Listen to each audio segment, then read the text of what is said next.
Next, we have Ed Mayo, the Chief Executive of Pilotlight, and he joins us from the United Kingdom. He shall share his thoughts on volunteering as an exchange of values. That's a beautiful topic, exchange of values. Lovely. So let's have Ed share his thoughts. The stage is yours, Ed. Over to you. Thank you so much.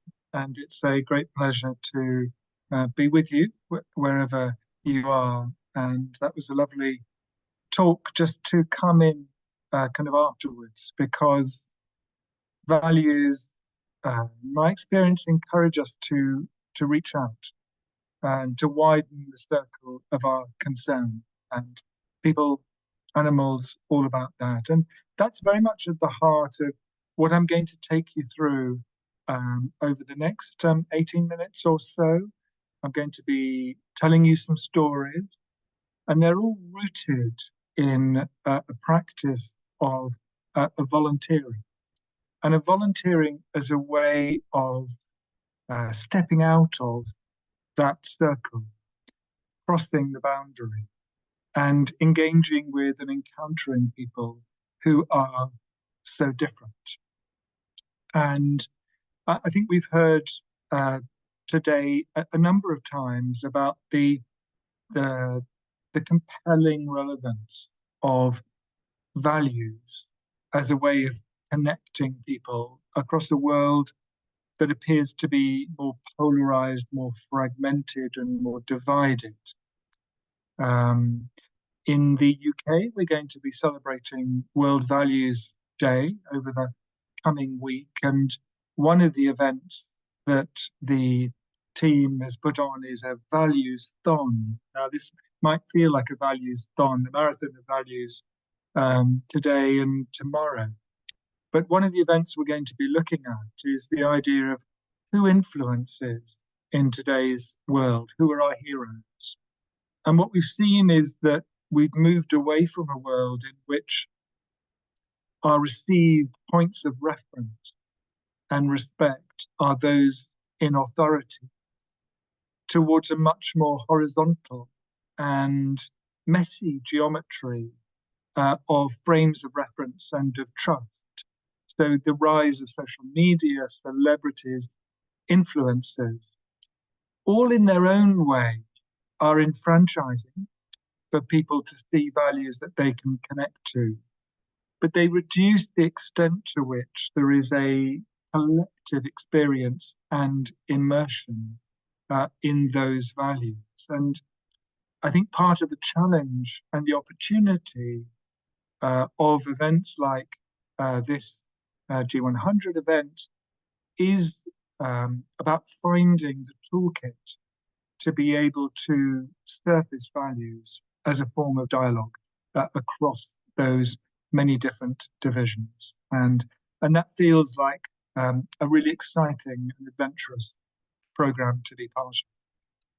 So let me introduce myself and briefly and tell you a little bit about what I do, because volunteering is at the heart of what I'm engaged in.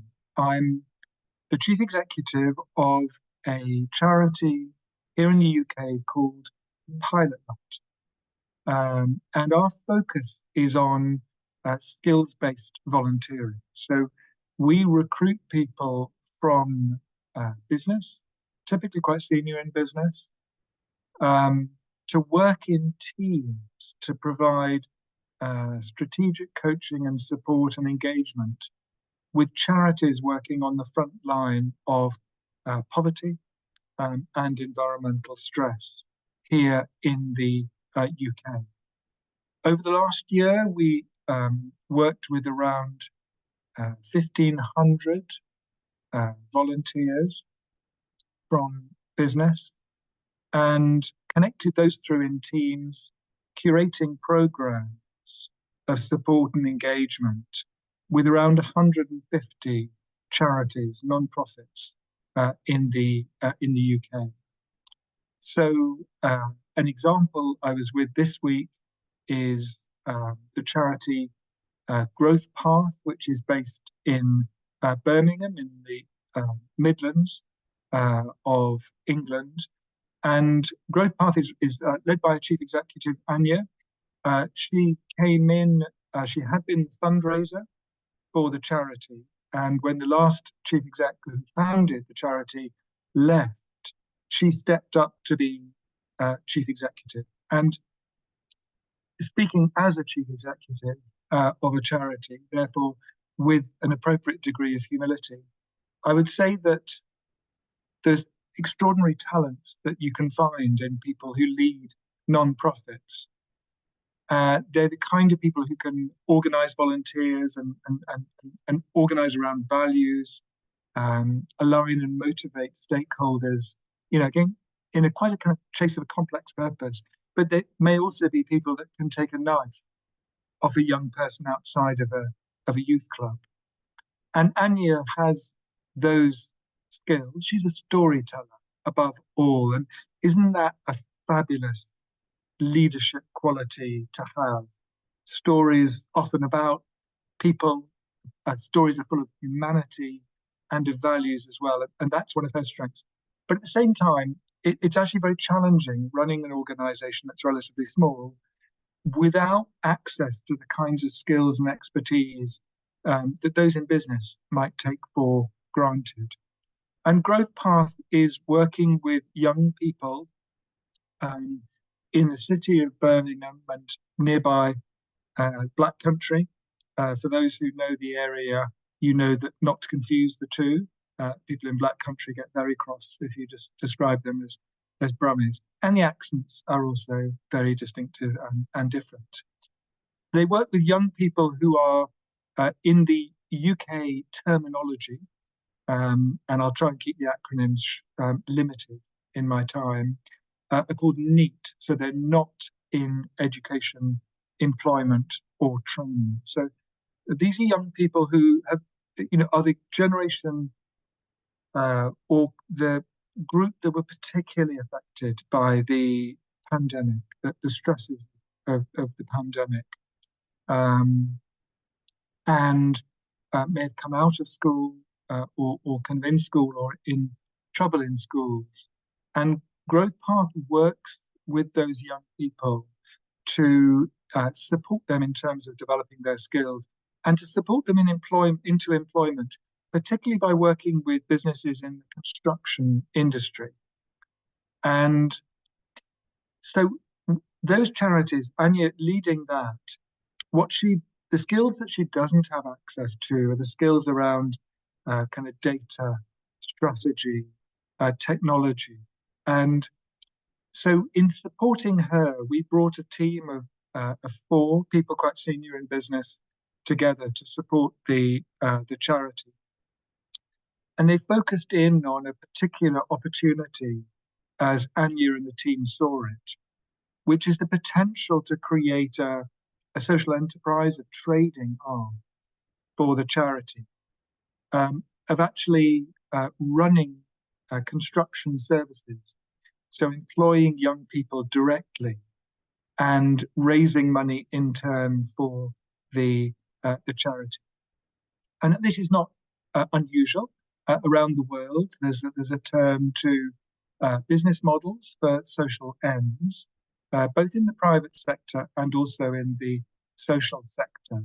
And this was a challenge that the 4 volunteers, pilotlighters, we call them, were ideally suited to support Anya on. So far, I've told a story of quite an inspiring leader of a small charity working in a small part of the UK, trying to make a dent on a huge societal issue, which is kind of well-being and livelihood of young people that have been affected, particularly coming out of the pandemic and by economic trends that we're seeing.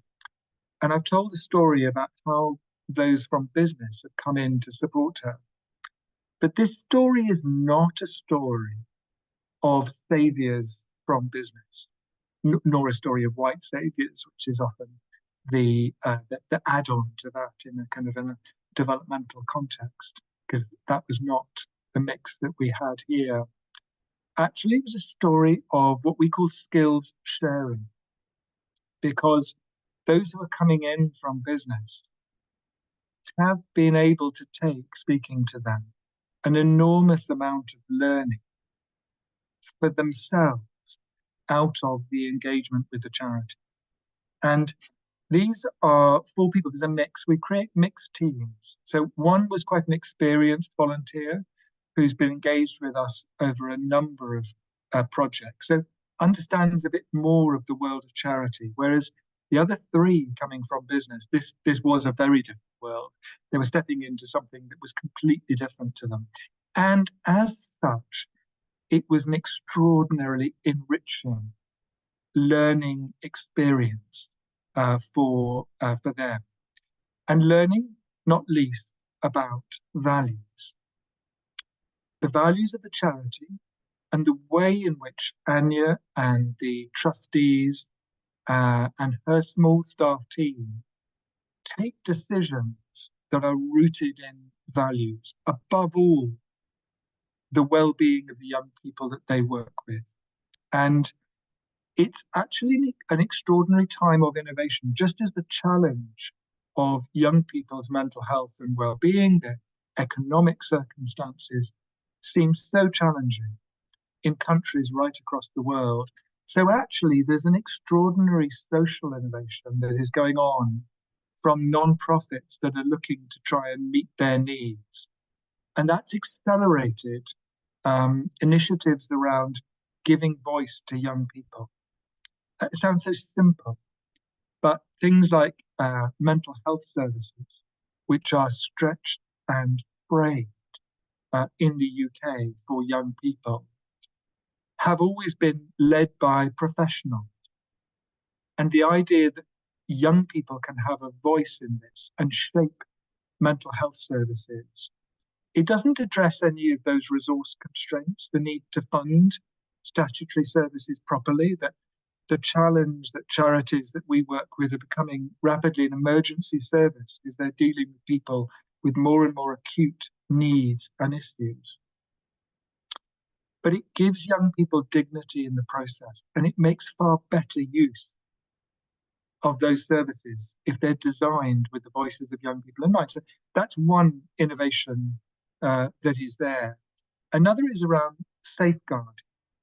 And I'm sorry, I don't know whether safeguarding is international language, and it's something that all of you will know. But it's about taking institutional steps to ensure that there is a system and culture of safety for people who are vulnerable. And for young people, of course, those vulnerabilities may be many. And it's come out of some of the scandals, including in the non-profit sector, where young people's needs were not put first or sufficiently kind of first. And Anya and her team, amongst other charities in the UK we're working with, have been developing a model of contextual safeguarding. So this is not ticking box, this is not processes, this is values-led, understanding that the people that are best placed to understand whether there are challenges or problems that are there, young people getting caught into drug lines, county lines, we call it in the UK, or in unsafe circumstances at home, those people are down to the context rather than necessarily professionals that are there and listening to be able to embed those. So the learning for the business team was extraordinary. And speaking to one of them, he said that it has been one of the most humbling experiences of his professional career. Now, this is a senior director level person in a major business, international business here in the UK. And what I love about that is the idea and the recognition that learning about values starts with two things. One of which is the authenticity, to understand yourself and to understand what your values truly are, not those that you necessarily might like to write on a postcard, but your true character, authenticity. And the second is humility, which is the ability to be able to learn and evolve and shape your values in dialogue with others. And there were skills they're learning as well in terms of, I mean, what blows our volunteers away time and again is how values-led charity leaders make things happen through volunteerism, through not having resources to spend. I was with a charity leader on Wednesday who started a charity providing food and any kind of material goods now, laptops, phones, for refugees and migrants in South London. He's been doing this for 4.5 years. He's only been paid for 4.5 months during that entire period. He's an inspiring community activist that is led by the values and challenges why society more widely does not understand those values, or at least in the sense that we're losing humanity in the way that politicians and others set up a blame game around refugees or migrants. And I'm talking about the UK context here. But at a time of hardship, we've had riots in the UK, which have been racist riots. And those stem in part from people who have their own needs not met, seeing that asylum seekers are being put up in hostels or hotels and saying, why are they getting support and I'm not? And that comes from a system where people have not been able to recognize the humanity of others. They other those people in that process. And the engagement of values through the volunteering that we do, and we're an unusual model, we're a social enterprise, businesses pay so that the services of support that we offer are free to charity. I see as a values accelerator because we are engaging those people and those businesses in a dialogue and an encounter with other people that can be profoundly enriching, but also profoundly life-changing, and leads our volunteers on a values journey that brings them into ethical leadership, purpose-led leadership, and philanthropy as well. Many of our volunteers go on to trustee roles and to others. And for charity leaders, again, they are learning. Lorraine Webb, the founder of an extraordinary charity we've worked with, the Venus Charity in Bootle in northwest of England, describes her engagement with 4 remarkable pilot lighters as the most educational experience of her life. And she, for me, is a working class hero. She is a volunteer who founded a charity to meet the needs of women and families in a really tough area outside of Liverpool. And her work with the team was about taking the charity forward so that it could be as effective as it could. So just to conclude, what I've told you is I've told you a story of people that are on a values journey and have taken the decision to reach outside of their small circle, to encounter others and to enrich themselves in the process. And how the key characteristics for doing so are the values that those volunteers bring and the values that they're able to encourage and trigger through the process of authenticity and of humility, and how all of this is enabled through a design so that the volunteers and the charity leaders are supported and facilitated all the way through by, in our case, Pilotlight, a charity with the cultural competence to bring diverse groups together and to understand the context of values of those who are taking I hope that story has been of use to you, and I wish you well for all of your engagement and participation in this very special event. Thank you so much, Ed. That was absolutely so brilliant. You touched base with so many things. I was trying to grip some of them together, and what stood out for me was right in the beginning when you said, "Who are our heroes?" That can go into a long conversation, actually speaking, because today I think we tend to just follow people.